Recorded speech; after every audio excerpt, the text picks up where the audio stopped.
In this tutorial, I'm going to show you how to make synth pop music. And to do that, I remade a trendy synth pop song right now called Good Luck Babe by Chappell Roan. And I'll break down my remake of the song's elements, the sounds of those elements, the mixing, the structure and arrangement, all that jazz. So hopefully by the end of this tutorial, you can make a song in a similar modern synth pop song style to this one. Set the tempo around 118 BPM. Start off by making some very generic synth chords.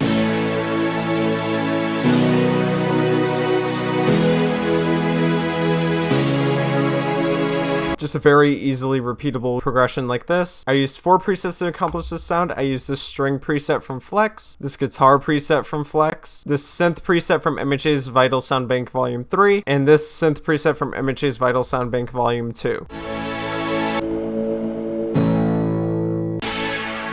So this is like a very driven synth sound. This one is a overdrive guitar sound to kind of just add some blasting amplification to the synth. This one is kind of a synth that just fills up the background a little bit, and then this helps to amplify the synth sound with some strings as well. Strings and synth go really well together. It helps to create a more fuller sound of that similar nature. And the only mixing I put on there is this EQ over here, taking out a lot of the lows so that when we make a bass later, the lows aren't muddy and counteracting in the mix with these weird lows. And then the synth had a lot of high end, so I just toned it down a tiny bit, as you see over there. Next, chop up those chords and put them into some strings. This just adds more stringy sounds to the mix and also helps to introduce some rhythm to the beat as well. I used 2 Flex presets to accomplish this sound. I used this cello preset and this viola preset from Flex. So very generic string sounds, honestly. And the mixing is the exact same from the chords from earlier. Next, take the bass notes from the chords and put them into some bass presets. And by bass notes, I just mean like the root notes of like what these chords are. So for example, if this is like an A chord over here, and then this is like a B chord over here, you can take those bass notes like this and then chop them up and put them into some bass sounding presets that sounds like this.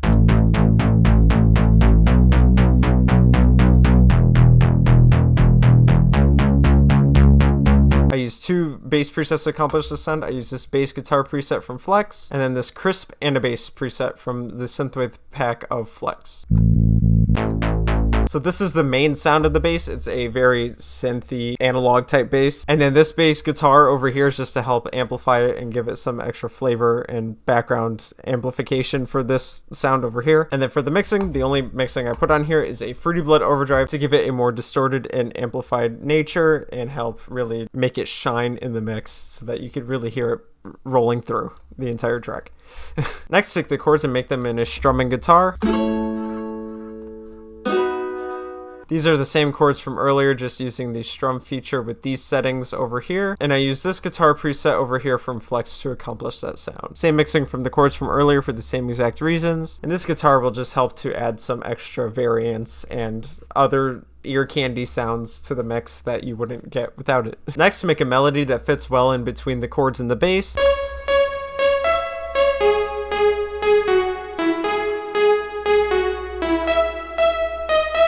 A good way I like to make melodies like this is just by experimenting over the chords. So for example, if I just go like something like this and I just play the chords over and over again, a melody will pop in my head or something and I'll lay it out on the MIDI and then I'll just see if it works, and if it doesn't, it's really just trial and error to see like what kind of just flows with the track until you get something along the lines of this. It's a very repeatable pattern as well. This is the same pattern of notes as this and this. And this is all the same, just changing the notes here and there, but the actual note lengths and patterns are the exact same throughout. I used 2 presets to accomplish this sound. I used this lead preset from MHA's Vital Sound Bank Volume 3 and this cello staccato preset from Flex. It's a synth sound that's supported by strings and it kind of has a similar vibe and nature to it. Next, I just took a top layer from the chords and put them in a viola preset. This is just literally the top notes from the chords that I made. It just kind of fit well to fill up the mix, and I use this viola sustain preset from Flex. Now for the drums. I have this kick. Make sure it's a very crispy, hard-hitting, like kind of disco vibe-ish. I have this snare. Make sure it's a very light, crispy disco snare as well. And then I have some loops to kind of support the pattern that I made up here. a disco live feel, as it says in the name. And this one as well, another disco type sample with a ride loop as well, just to kind of fill up the mix and keep the rhythm going. Same with these hi-hats down here for the same reasons. And all together, the drum loop sounds like this. A very standard disco pop rhythm, and it just kind of just repeats over and over again throughout the entire track like that. Now for some effects, the only effects I have in here are just a guitar top loop that kind of acts like a drone.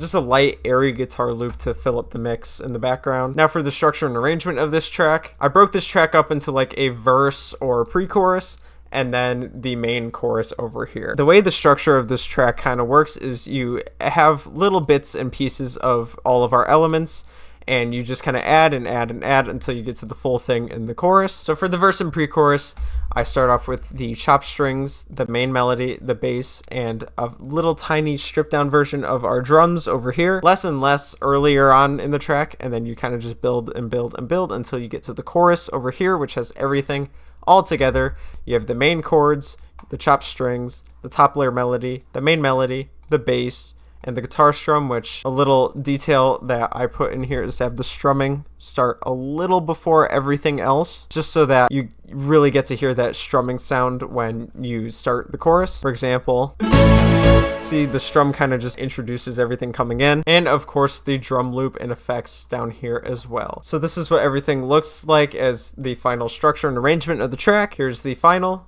result.